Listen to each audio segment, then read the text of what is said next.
Thank you for taking the time to follow a story we believe is worth telling and sharing. Before we dive in, let us know where you're watching from. Drop a comment below and share how you felt as this story unfolded. Have you ever encountered a Karen in real life? Or witnessed injustice hidden behind the word policy? We want to hear your story. And don't forget to hit subscribe so you don't miss what's coming next. They didn't come with guns. They came with paperwork.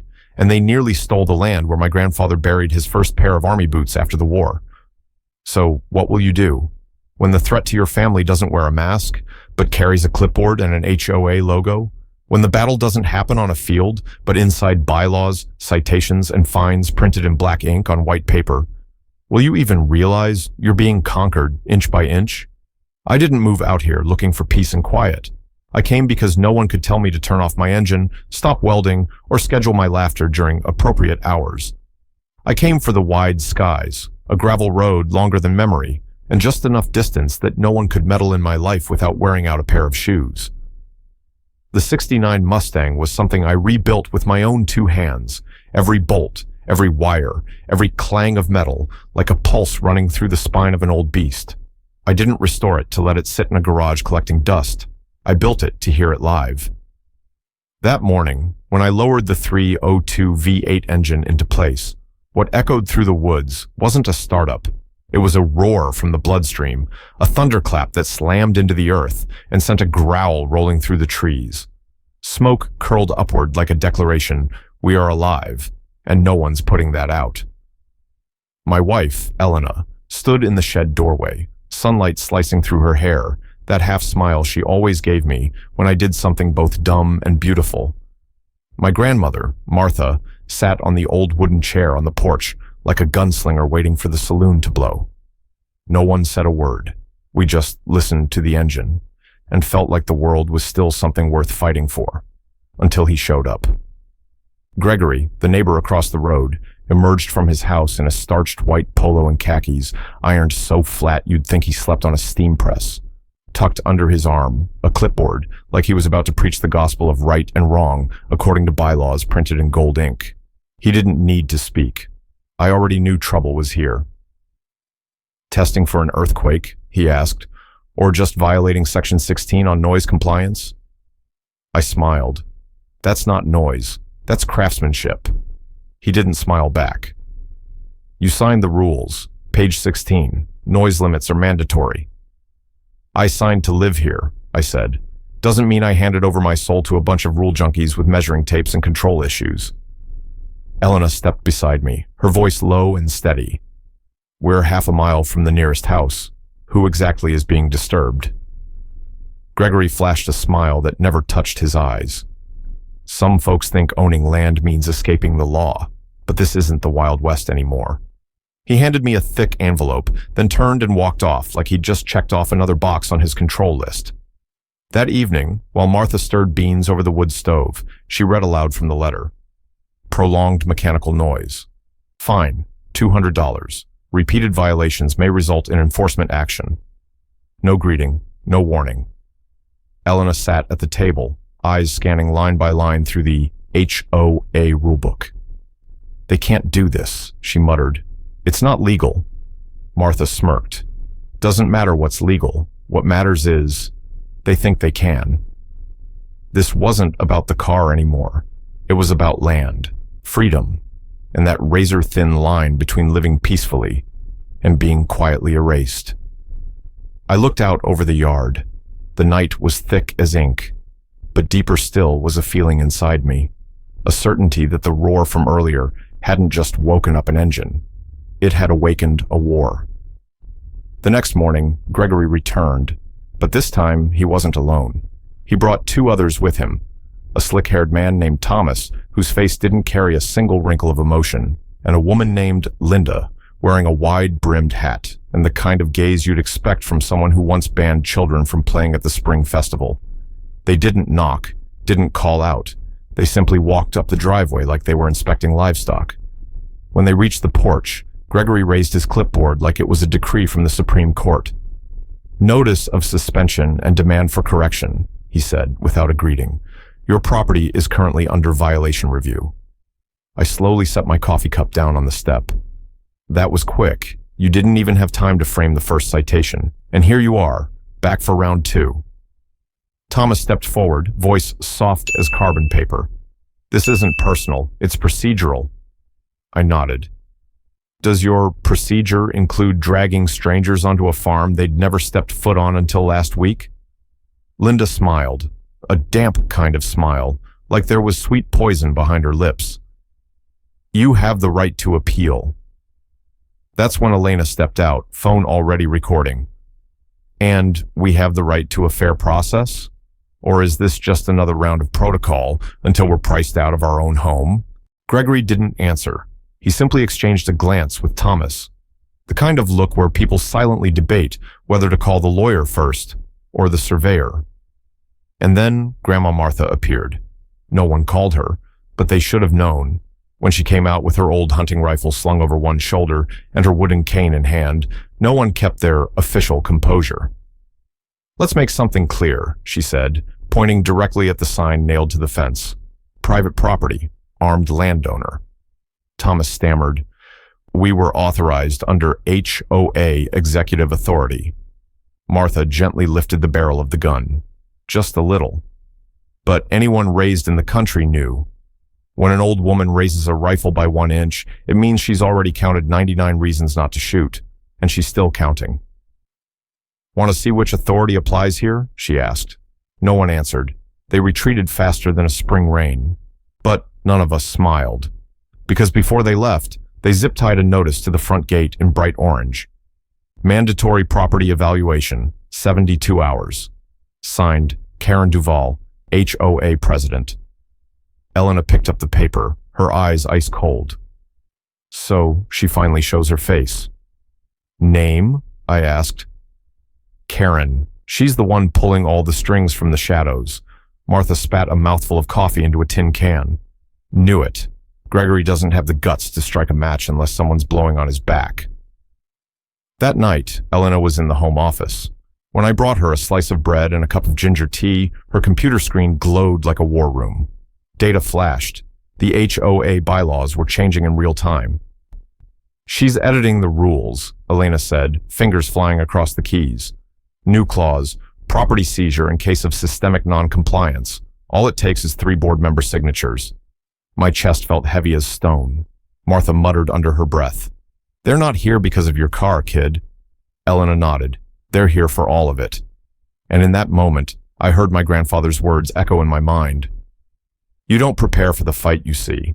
You prepare for the fight they'll pretend isn't happening. Because sometimes the invaders don't wear helmets. They wear button-downs, name tags, and they knock with paperwork. And that war just officially began. I used to believe every piece of land carried something sacred. Not market value, but history. The tree my grandfather planted, the fence post I hammered in by hand, the muddy footprint from my boy's first spring rain. But to Karen and her little HOA cabal, everything had a number, and that number decided who deserved to stay, and who should be erased from the map like a typo. 3 days after the mandatory property evaluation notice, we found the first sign. A black plastic stake, crooked in the dirt behind the equipment shed, right near the edge of the creek. I spotted it while checking the fence line. It barely stuck out 2 fingers above the ground. At the base, there was a logo I didn't recognize. A black bird's wing wrapped around the globe. I'd never seen it in any official HOA documents. Elena walked barefoot toward the creek, squinting into the sun. When she saw the stake, she stopped cold. This isn't local, she said, voice hard as granite. What is it? Survey marker, the kind used for redevelopment assessments, which means they've already drawn the map, I finished. There were no threats, no warnings. They weren't testing boundaries anymore. They were prepping the ground. The game wasn't about citations. It was in the fine print of some zoning plan by a company nobody around here had even heard of. That night, while Martha rested her boots on the porch step, shotgun still beside her chair, Elena stayed up, deep inside the HOA's internal system. A tangled mess of PDFs, bylaw updates, and something most people never noticed. A folder labeled Phase Map. I walked in just as the screen blinked. Phase Map to Asset Recovery to H14. One file, thick, flagged in red. Elena clicked it open, Landowner name, us. Satellite images. Angled photos of the house, the shed, the fence, the Mustang, Martha's garden. Below the header, high resistance, high value. Beside it, a note. Owner non-compliant. Escalation recommended. Priority target. Blackbird development pending acquisition. Approval in progress. I felt the blood drain from my face. Elena pointed to the logo in the corner of the screen. Blackbird, the same black-winged symbol I'd seen that morning on the survey stake. She whispered, "We're not the only targets. Our neighbors, the same ones who shook our hands last week. Their names were there too. Photos, valuations, compliance history, a resistance score, a system that categorized residents the way you'd classify livestock, who can be scared off, who needs legal pressure, who requires public shaming." I sat down beside her, silent, like I'd been stripped bare in my own living room.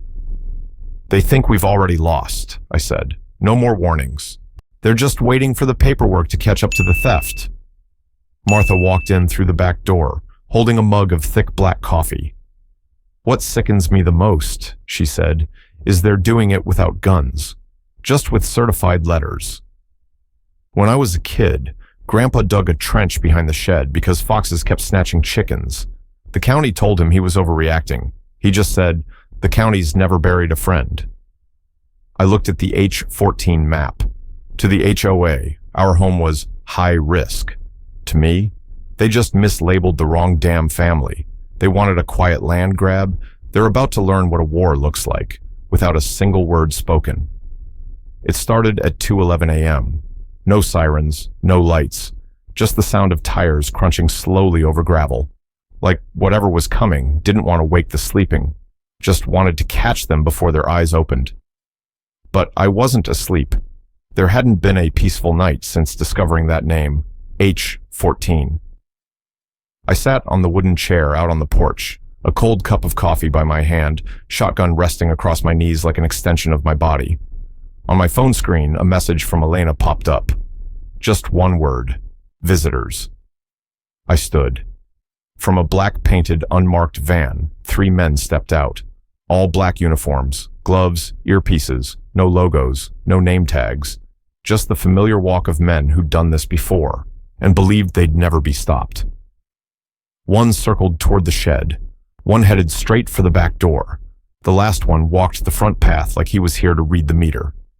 Elena stepped in behind me, silent, her pistol holstered at her hip. Martha didn't say a word. She opened the front door, hair tied back, old robe wrapped tight, and Grandpa's hunting rifle slung over her shoulder. Her hands landed exactly where they'd always known to go, as if they'd been there for 70 years. The man in front of me took a breath. "We're part of the HOA Emergency Enforcement Unit. Your property has been flagged for fire risk and safety violations. We request permission to inspect." I didn't move. "You're not police. Authorized by the Sundown Ridge Executive Board. Badges not required." Martha stepped up, voice rough as sandpaper. "You sure about that, sweetheart?" He hesitated. She gently cocked the rifle. The metallic snap tore the night apart. Right then, the guy by the shed touched the door latch. Big mistake. A tripwire snapped. A compressed canister flew out, homemade from pipe and bear mace. It exploded against his chest, a thick orange cloud erupting around him. He screamed like he'd stepped on a burning beehive, rolling in gravel and fence wire. Elena whispered beside me, "That one's Grandma's design." Martha smirked. "Frontier Justice. DIY edition." The third guy panicked. He ran around the house, straight into the gravel bed where Elena had buried pressure sensors. 30,000 lumens of white light burst to life like the gaze of God. He staggered, shielding his eyes, blinded and disoriented. I didn't speak.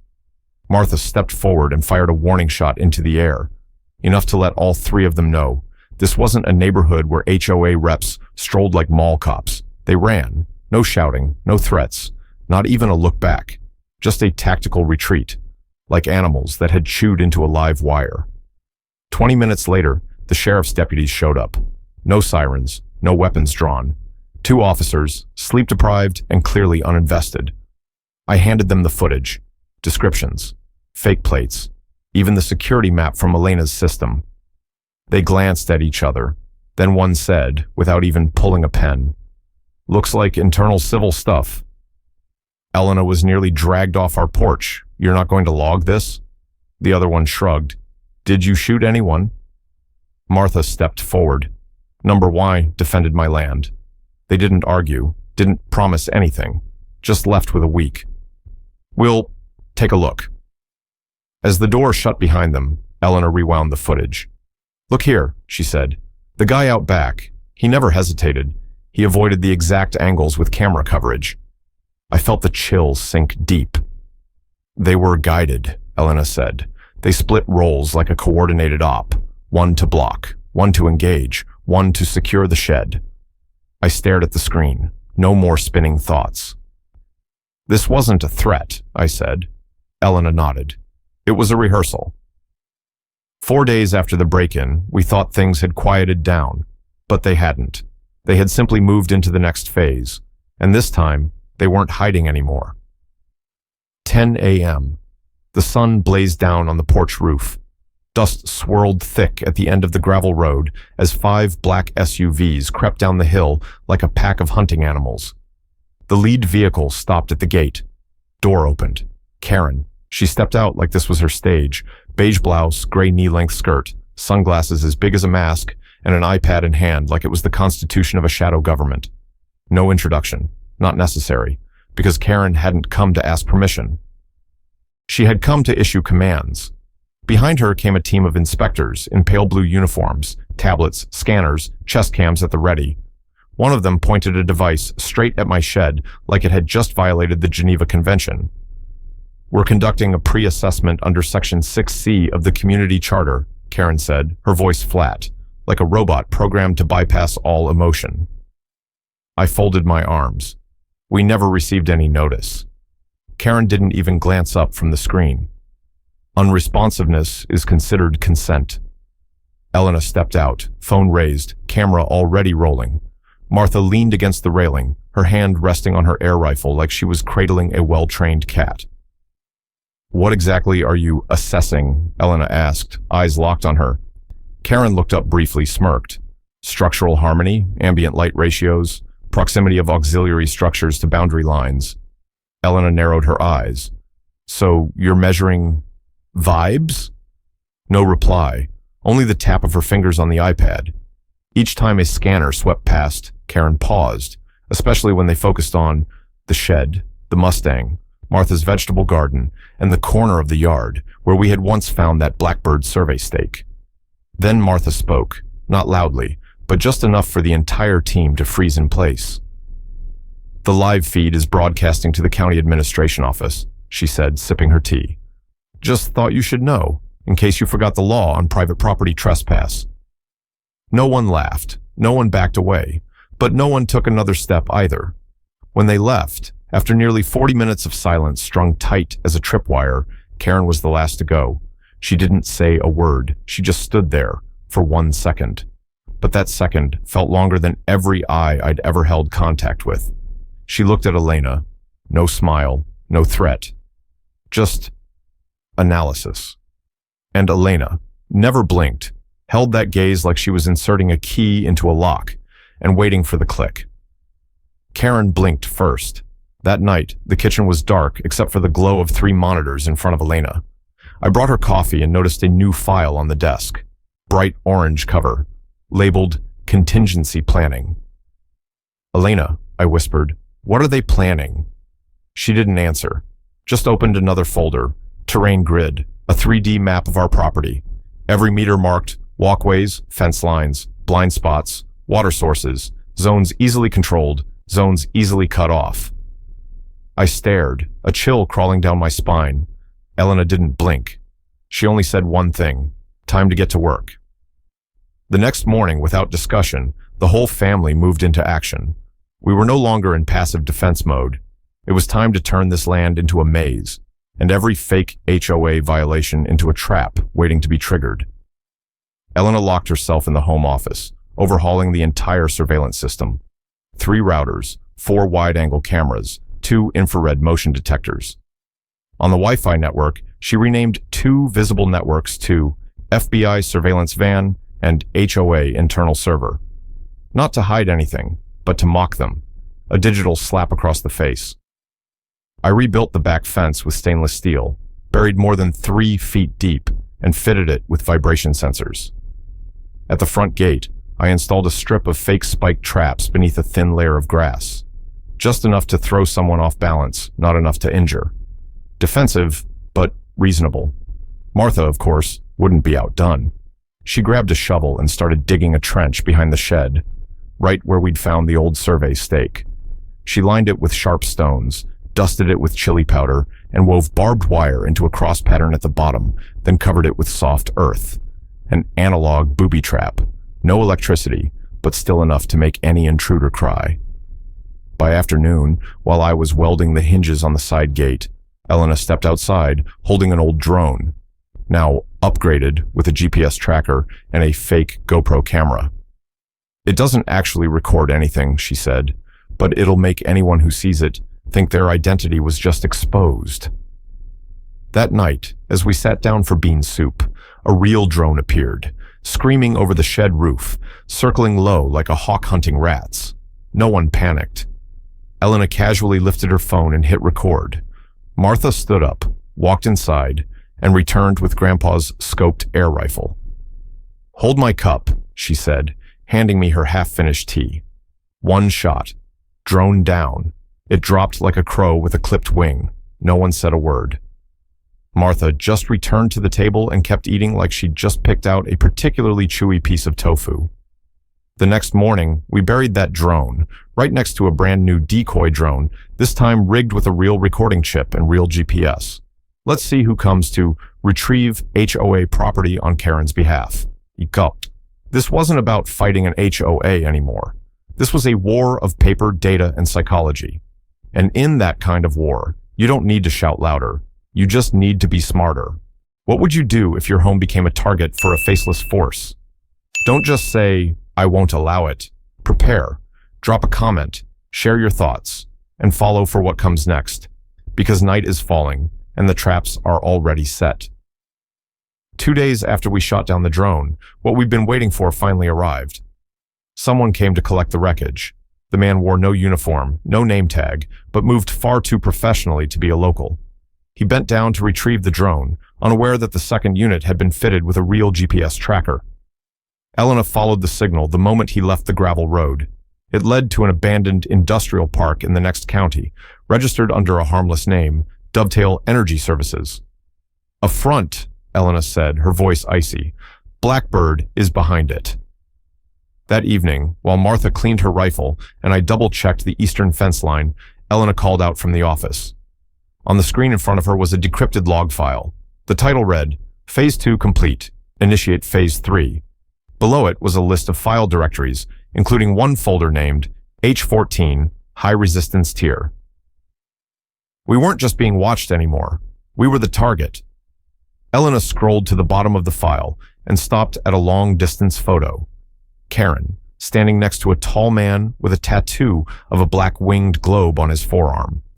The exact symbol from the survey stake we found earlier. I leaned in. No mistake.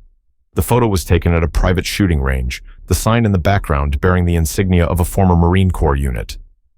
"That's him," Elena said, voice low. "Dax Duval." "Duval?" I turned to her. Elena nodded. "Karen's biological brother, founder of Blackbird Development, dishonorably discharged in 2013 for insubordination. Dropped off the radar for 3 years, then re-emerged with a clean record and a real estate empire." She zoomed out on the digital map, highlighting the red zones. 4 neighborhoods, 3 separate counties, all marked acquired. The same playbook. Karen gets elected to the HOA, begins ramping up community violations, sends warnings, issues fines, forces foreclosures, properties sold off to her brother's construction company. "Elena, this isn't just about our land anymore," I said. "This is a full-blown network." "They don't need weapons," Martha cut in. "They use bylaws, and folks are too slow to see it coming." Elena opened one last file.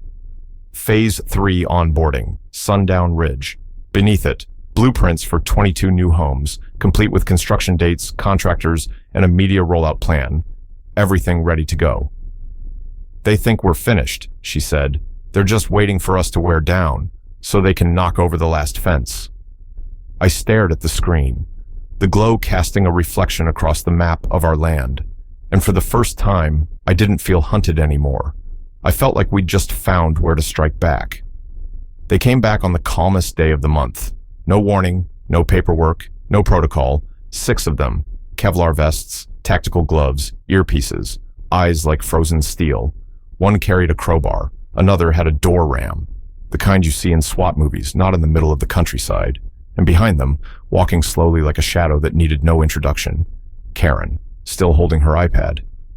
This time in a sand-colored trench coat, dark sunglasses, and an expression like she was about to narrate a documentary called How I Lost Everything in One Click. They no longer wore HOA logos. They came in a white truck labeled Horizon Utility Services. It sounded like a plumbing company. That was their way, hiding behind friendly names to deliver lethal blows. Martha spotted them first. She was sitting on the shed roof, chewing jerky, binoculars in hand. "They're back," she said into the radio, "and this time, they brought toys."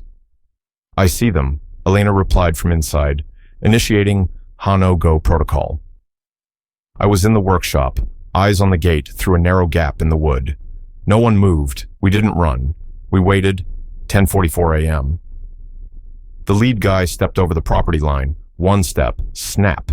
A thin tripwire stretched across the path broke. Instantly, a homemade flashbang detonated, blinding white flare, a high-pitched screech that rattled the shed doors. He dropped, clutching his face, screaming, "I can't see!" The second man rushed in to help and stepped right onto Martha's spikeboard trap, made from welded rebar and steel nails, hidden under dirt. He screamed, fell into his buddy. Both rolled into a bush, radios scattering. Martha's voice came calmly over the radio. "Well, that's poetry." 2 more peeled off toward the shed. Bad idea. They hit Elena's paint trap, a PVC pressure pipe rigged with industrial glue and bright orange paint. Whoosh! They were covered head to toe, sticky, blinded. One screamed, "My eyes!" The other stumbled into a gooseberry bush, cursing like his soul was on fire. Then Elena triggered the high-beam floodlights. 30,000 lumens lighting up the yard like a spaceship landing at high noon. Next came the speaker system. Unauthorized entry. All violations will be resisted. This is not land for sale. This is a trap. Martha's voice followed, layered with vintage wartime broadcast tones, woven with Orwell quotes. The effect? The utility team scattered. Neighbors came out with phones recording. One old man, sipping beer on a folding chair, shouted, "Told you not to mess with that old lady." The last guy with the crowbar rushed the front steps, slammed his ram against the door. Clang! It bounced back. I'd installed a steel plate behind the wooden door. He staggered. Martha took aim. Thwack! A rubber bullet to the neck. He collapsed right into the flower bed, and through all the chaos. Karen never moved. She didn't help. She didn't command. She just kept recording. And I saw. When one orange-stained guy stumbled toward her, she didn't flinch. Her lips pressed tight, and the crack in her confidence appeared. Right then, Elena pressed send. All of it. HOA internal documents, Blackbird secret transfers, land grab blueprints, and especially the folder labeled Resistance Containment Protocol, Civilians. All sent to 6 news outlets, the State Attorney General's office, a federal whistleblower forum. 3 minutes later, the hashtag Jachar Dawn at sundown exploded. And Karen? She turned and walked away, not a word. News travels faster than any bullet that's ever crossed the boundary of my land. Less than 2 hours after Elena hit send, a local blog broke the story. Family in Sundown Ridge, threatened by armed fake HOA. Evidence reveals large-scale land grab operation. By the afternoon, a news van had parked at our front gate. The hashtag number sign, Dawn at Sundown, was trending. Top 3 nationwide. They called us the militia family, the holdouts of the 21st century. But they also used another word, one I never thought I'd hear again. Right. And Karen, she was standing right there at our gate when the real police finally arrived. Not a fake utility SUV, not some hollow intimidation tactic. Real cruisers, red and white lights spinning, real deputies from the next county over, unaffiliated with the ones who'd already been bought. Dax Duval was cuffed first. No resistance, no defense. He just looked straight at me. The threat was gone. Only bitterness remained in his eyes. Martha stood behind me, chewing on a toothpick like a cowboy on Main Street. "Snake season's over," she muttered. Karen said nothing, not when the HOA's accounts were frozen in real time, not when the USB drive full of incriminating data was handed to the state investigator, not when the entire asset seizure via community violation clause was ruled unconstitutional. She just stood there, clutching her old iPad like a drowning woman hugging a scrap of driftwood. I walked toward her, not for revenge, but because I needed to see the moment when false power finally crumbled. Karen's hand trembled when she thought no one was watching. Martha stepped in close. She didn't raise her voice. She didn't have to. "You planning to say sorry?" she asked. Karen blinked, said nothing. Martha tilted her head. "You know the difference between you and me?" Karen remained silent. "I protect what I love. You just try to collect everything you hate." Then Martha turned and walked away, leaving Karen alone, with her own shadow on the hot concrete and an empire turned to dust. 2 weeks later, the Sundown Ridge HOA was permanently dissolved by court order. Dax was indicted for conspiracy, fraud, and money laundering. Karen faced over a dozen civil lawsuits from residents. Her career shattered, her name blacklisted across the real estate industry. Rumor had it she'd moved in with her sister in Florida, a place where the local HOA is known for counting fallen leaves like federal crimes. Elena declined 2 job offers from cybersecurity firms. "Why?" I asked. She looked out over the new fence, where we just planted a few fresh rows of mint. "Because there's still land worth protecting," she said. "I still sit on the porch every evening, with Martha, with a cup of coffee. We're not afraid anymore, but we haven't forgotten.